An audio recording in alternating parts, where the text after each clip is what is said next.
இவங்க எல்லாம் உனக்கு பிறகு என்ன செஞ்சாங்க உனக்கு தெரியாது. அல்லாஹ் சொல்றான், நீ சஹாபி இல்லையா, உனக்கு பிறகு என்ன செய்தார்கள் உனக்கு தெரியாதுன்னு அல்லாஹ் இன்னொரு அறிவிப்புல வருது. இன்னமும் ஆயதால் முருத்தத்தினால் ஆசாதிக்கு முன்பு பார்க்கவும் அவர்களை பிரிந்ததில் இருந்து வந்த வழியை திரும்பிக் கொண்டே இருந்தார்கள். நீ இருக்கிற வரைக்கும் ஒன்றா இருந்தாங்க, நீ போன பிறகு வந்த வழி ரிவர்ஸ்ல போயிட்டாங்க என்று எனக்கு பதில் சொல்லப்படும் ரசூலுல்லாஹி ஸல்லல்லாஹு அலைஹி வஸல்லம் சொன்னதாக புகாரில முஸ்லிம்ல இன்னும் ஏராளமான நூல்களை நம்ம பார்க்கிறோம். நான் கேட்கிறேன், ரசூலுல்லாஹ்வுக்கு வஹி வந்திருக்கேன், ஏன் வேற ஆள் விளக்கம்? நீங்க சிந்திங்க நல்லா சொல்றானா, யாராவது சிந்திச்சதை ஏற்றுக்கிறீங்கிறானா? குரானை பத்தி அல்லாஹ் சொல்லும் பொழுது அப்பலா எத்தப்போறோம் குரான் அவங்க சிந்திக்க மாட்டாங்களான்னு நமக்கு சொல்றானா, யாராவது சிந்திச்சதை ஏற்றுக்கிறானா? சிந்திக்க மாட்டார்களா என்பது ஜாமனா வரைக்கும் உள்ளதானே.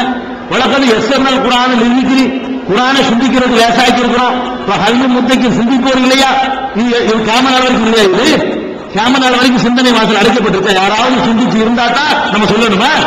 நம்ம சிந்திக்க கூடாது. குரான்ல இருந்து இன்னைக்கு நவீன உலகத்தில் எத்தனை கண்டுபிடிப்புகள், கடல்களுக்கு மத்தியில் திரை இருக்குன்னு கண்டுபிடிக்கிறான்.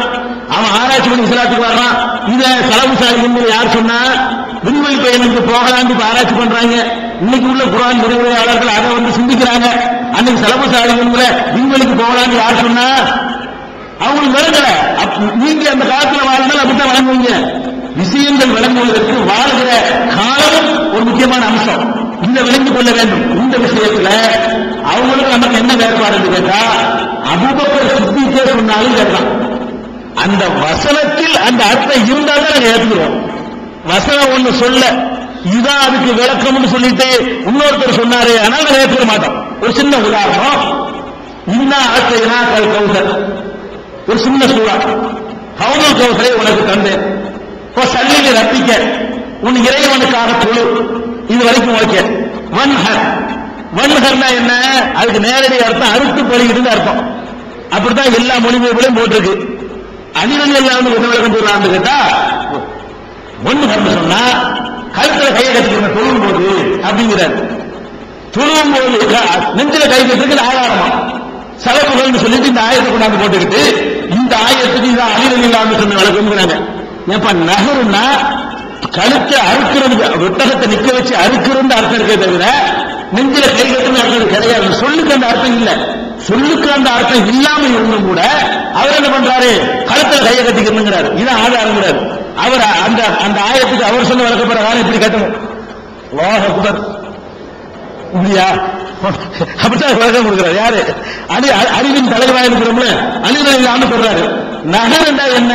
எவமும் நகர்ன்னு பேர் இருக்கு. 10வது நாளைக்கு பெருநாளைக்கு பேரு அறுத்து பலியிடுதல் அர்த்தம்.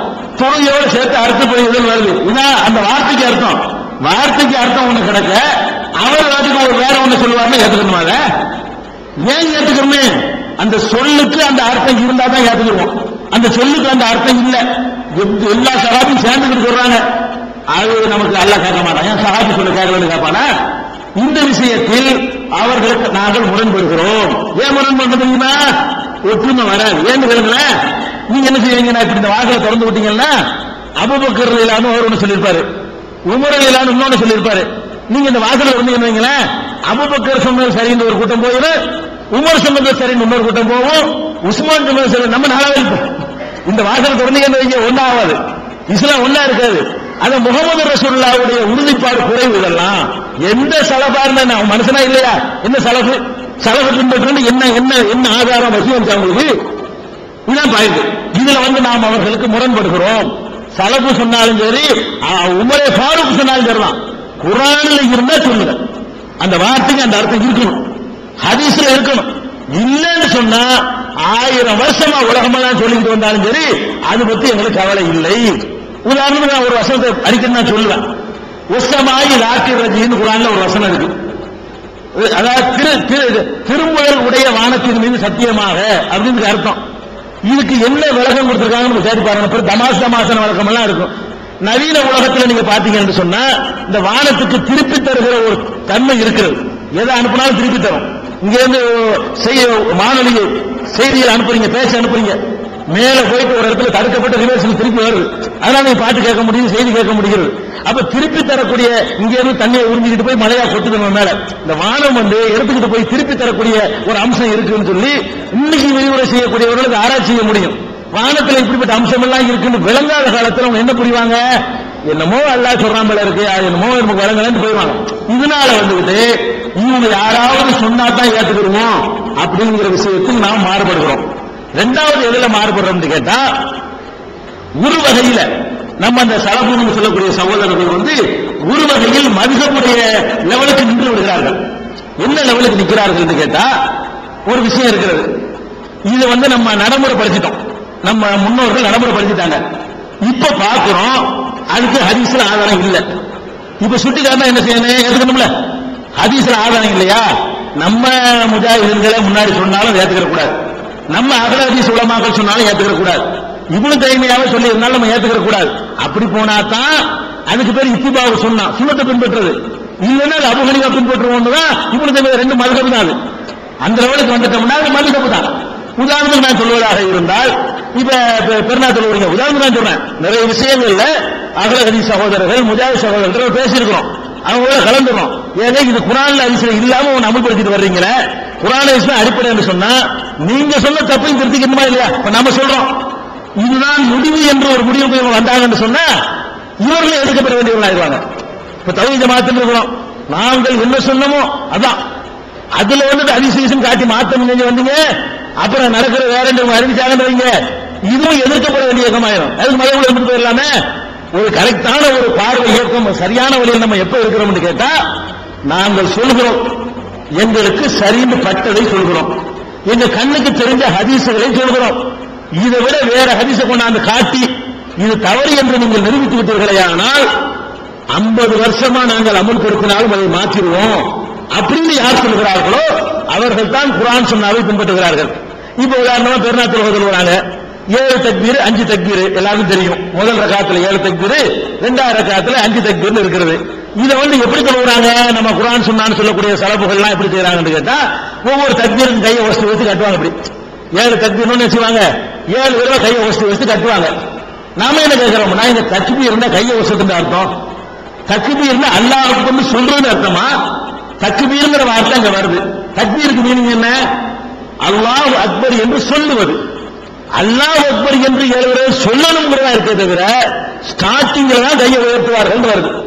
ஸ்டார்டிங்ல தொழுகையை தோற்றும் போது கையை உயர்த்துவார்கள், ருக்குவுக்கு போகும்போது கையை உயர்த்துவார்கள், ருக்குல இருந்து எழும்போது கையை உயர்த்துவார்கள் இருக்கே தவிர மற்ற 7 தடவை தக்பீர் சொல்வார்கள் வருது. ஆனால் எப்படி நம்ம நடைமுறைப்படுத்திட்டு இருக்கிறாங்கன்னு பாத்தீங்கன்னா, அல்லாஹ் அக்பர் அல்லாஹ் அக்பர் அல்லாஹ் அக்பர் அல்லாஹ் அக்பர்னு சொல்லி படுத்துறாங்க. ஏன் இப்படி செய்றீங்க? தக்பீர் தாங்க வருது. தக்பீர் என்பது செயலை குறிக்காது, சொல்லத்தானே குறிக்கும். தஹ்மீதுனா அல்ஹம்துலில்லாஹ் சொல்வது, தஸ்பீஹ்னா சுப்ஹானல்லாஹ் சொல்வது, தஹ்லீல்னா லா இலாஹ இல்லல்லாஹ் சொல்வது, தக்பீர்னா அல்லாஹ் அக்பர் சொல்வது. தக்பீருக்கு என்ன அர்த்தம்னா இதுக்கு பேர் தக்பீர் இல்ல, நம்ம அர்த்தத்தை தக்பீர் கட்டுவதுன்னு இருக்காங்க. தக்பீர்ங்கிறது சொல்லுதான், தக்பீர் சொல்லுவதுன்னு தான். தக்பீர் சொல்லி கையை கட்டுதல் வார்த்தை யூஸ் பண்ணணும். நம்ம விலகாம தக்பீர் கட்டுறோம்னு சொன்ன உடனே தக்பீர்னா இது நினைச்சுக்கிட்டாங்க. அல்லாஹ் அக்பர் தக்பீர் இல்லையா? ஏன் தக்பீர்? இது செயலுக்கு பேர் தக்பீர் விளங்கிட்டாங்க. இது தவறான விளக்கம்ங்க. நம்ம முன்னோர்கள் சொன்னாலும் தப்பு தாங்கன்னு கேட்கணுமா இல்லையா? ஒண்ணு நிரூபிக்கணும். எப்படி நிரூபிக்கணும்? ரசூல் ஸல்லல்லாஹு அலைஹி வஸல்லம் போய் செஞ்சாங்க 7 தடவையும், அப்படி நிரூபிச்சுட்டா நம்ம கருத்தை மாத்திக்கணும். நிரூபிக்க இல்லைன்னா அவங்க மாத்திக்கணுமா இல்லையா? நாங்க எவ்வளவு வருஷமா சொல்ல அதுக்கு மாத்துவோம். அப்ப மதுரை நீங்க எப்படி குறை சொல்லுவீங்க? நீங்க 50 வருஷத்தை மாத்த மாட்டீங்கன்னா அவன் 1000 வருஷத்தை மாத்துவானா? இவங்க 50 வருஷம் செஞ்சு மாற்ற தயாரா இல்லையா? அவன் 1000 வருஷமா மதுரை பின்பற்றானா? அவனை மாற்ற சொல்ல உங்களுக்கு என்ன நியாயம் இருக்குது? உங்களுக்கு 50 வருஷம் சர்வீஸ் விட முடியலன்னா 1000 வருஷம் ஊருக்கு போனது எப்படி அவன் விடுவான்? அதை கேட்க உங்களுக்கு தார்மீக என்ன உரிமை இருக்குது? அப்ப உங்க உலமாக்கள் தப்பே செய்ய மாட்டாங்க, அவங்க உலமாக்கள் தப்பு செய்வாங்கிறீங்களா? எல்லாரும் தப்பு செய்வாங்கிறீங்களா? உங்க வாதம் என்ன? அதுல நாங்கள் வந்து முரண்படுகிறோம். கூட்டுட்டு வா, ஜனாசாவில் கூட்டுட்டு ஓதுறாங்க, ஜனாசாவில் கூட்டுட்டு ஓதணும் எந்த ஹதீஸ் ஆதாரம் இருக்குது? ஜும்மாவில் கூட்டுட்டு ஓதணும் எந்த ஹதீஸ் ஆதாரம் இருக்குது? மெம்பர்ல உட்கார்ந்து கூட்டுட்டு ஓதிட்டு இருக்காங்க. 5 வேளை தொழுகைக்கு இல்லைன்னு சொல்றதுக்கு என்ன வாதம் சொல்றீங்களோ அதே வாதம் அதுக்கெல்லாம் பொருந்துமா? பொருந்தாதா? பொருந்தும். ஆனால் செஞ்சுக்கிட்டு வந்து விட மாட்டாங்க. நாம் என்ன செய்யறோம்? மேடை போட்டு அறிவிப்போம். 20 வருஷம் சொன்ன ஒரு விஷயம் தவறு என்று நிரூபிக்கப்படுமானால் மக்களே மன்னிச்சுக்கிறங்க, எங்களுமே குற்றம் இல்லைன்னு ஆராய்ச்சி பண்ணுமே நாங்க சொல்றோம், ஒரு நன்மை கிடைக்கும்.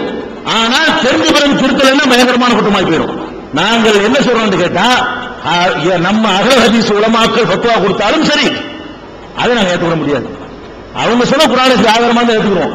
முஜாஹித் சலபி சவுதியில பத்துவா கொடுத்தாலும் சரி, சவுதியில கொடுத்தா கரெக்ட் இருக்குமா? சவுதியில பத்துவா கொடுத்தாங்கன்னா அப்பீல் கிடையாது. அதுக்கு உங்களுக்கு தனியா சொன்ன அப்பீல் கிடையாதா? முகமது அப்துல் வஹாப் அப்பீல் கிடையாதா? யாரும் அப்பீல் இல்லாத ஒரே ஆள் ரசூல் ஸல்லல்லாஹு அலைஹி வஸல்லம் மட்டும்தான். அதான் அடிப்படை. நான் ஏற்கனவே சொல்லிட்டேன், அப்பீல் கிடையாது. ஒரு ஆள் சொன்னா கண்ண மூடி ஏத்துக்கணுமா? முகமது ஸல்லல்லாஹு அலைஹி வஸல்லம் சொன்னா மட்டும்தான் ஏத்துக்கிறோமே தவிர வேற எவர் சொன்னாலும் சரி அது குர்ஆன்ல இருந்து காட்டினா ஏத்துக்கிறோம், ரசூலுல்லாஹ் சொன்னதை ஏத்துக்கிறோம். அது மாதிரி நிறைய மசாயில்கள்ல நமக்கு மசாயில்ல வேறுபடுறாங்க, நான் எடுத்துக்க மாட்டேன். நீங்க சிந்திச்சு பார்க்கணும், சகோதரர்கள் சிந்திச்சு பார்க்கணும். நம்ம மதுஹபுக்காரர்களை செய்யற அதே விமர்சனத்தை நாம் செய்யலாமா? மதுஹபை பின்பற்றக்கூடியவர்கள் எந்த